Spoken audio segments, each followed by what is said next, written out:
আসসালামু আলাইকুম। এটিএন বাংলার সংবাদে সবাইকে স্বাগত জানাচ্ছি। আফরোজ আক্তার কামাল।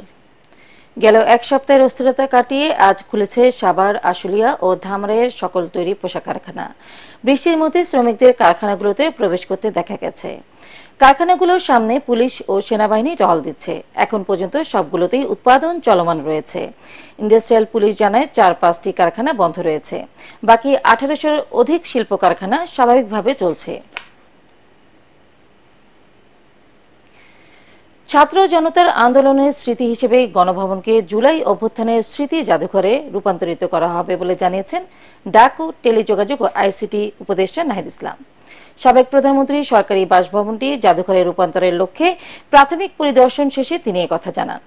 বলেন, অভ্যুত্থানের ৩৬ দিনের দিনলিপি, শহীদদের তালিকা এবং হাসিনা সরকারের ১৬ বছরের নিপীড়ন, গুম ও বিচার বহির্ভূত হত্যার শিকার ব্যক্তিদের তালিকা থাকবে জাদুঘরে। এ সময় উপদেষ্টা আসিফ মাহমুদ সজীব ভুঁইয়া জানান, দ্রুত সময়ের মধ্যে জুলাই অভ্যুত্থানের স্মৃতি জাদুঘর উদ্বোধন করা হবে। স্থপতি ও জাদুঘর বিশেষজ্ঞদের নিয়ে আগামীকালের মধ্যে কমিটি গঠন করা হবে বলেও জানান যুব ও ক্রীড়া উপদেষ্টা। এ সময় আরও উপস্থিত ছিলেন গৃহায়ণ ও গণপূর্ত উপদেষ্টা আদিলুর রহমান খান।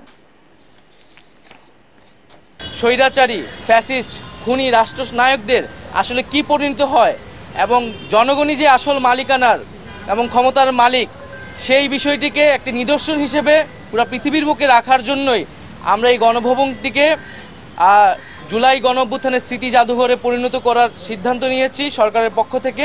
প্রাথমিক ভিজিট করতে এসেছি এবং একটা কমিটি করার মাধ্যমে স্থাপত্য শিল্পী এবং আর্কিটেক্টদেরকে নিয়ে, যারা জাদুঘর বিশেষজ্ঞ আছেন, তাদেরকে নিয়ে একটি কমিটি করে দেওয়ার মাধ্যমে এটার কার্যক্রম শুরু হবে। বাংলাদেশের সার্বভৌমত্ব নয়, ভারত আওয়ামী লীগের জমিদারি পুনরুদ্ধারের কাজ করছে বলে মন্তব্য করেছেন বিএনপির সিনিয়র যুগ্ম মহাসচিব Ruhul Kabir Rizvi. Nurses association of বাংলাদেশের প্রতিষ্ঠা বার্ষিকী উপলক্ষে রাজধানীর চন্দ্রিমা উদ্যানে বিএনপির প্রতিষ্ঠাতা জিয়াউর রহমানের সমাধিতে শ্রদ্ধা নিবেদনের পর তিনি কথা বলেন।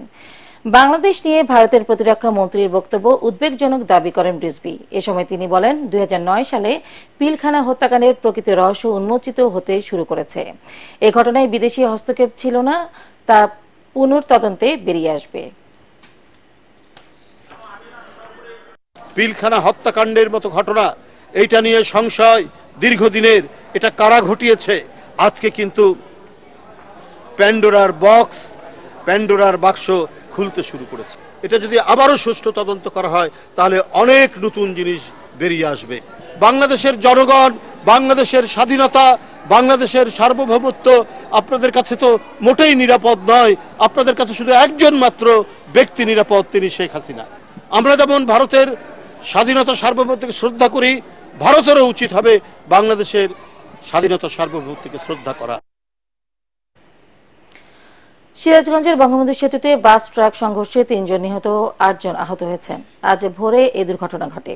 সিরাজগঞ্জের বঙ্গবন্ধু সেতুর ১৩ নম্বর পিলারের সামনে একটি ট্রাককে পেছন থেকে একটি বাস ধাক্কা দেয়। এতে ঘটনাস্থলে ৩ জন যাত্রী নিহত এবং আরও ৮ জন আহত হন।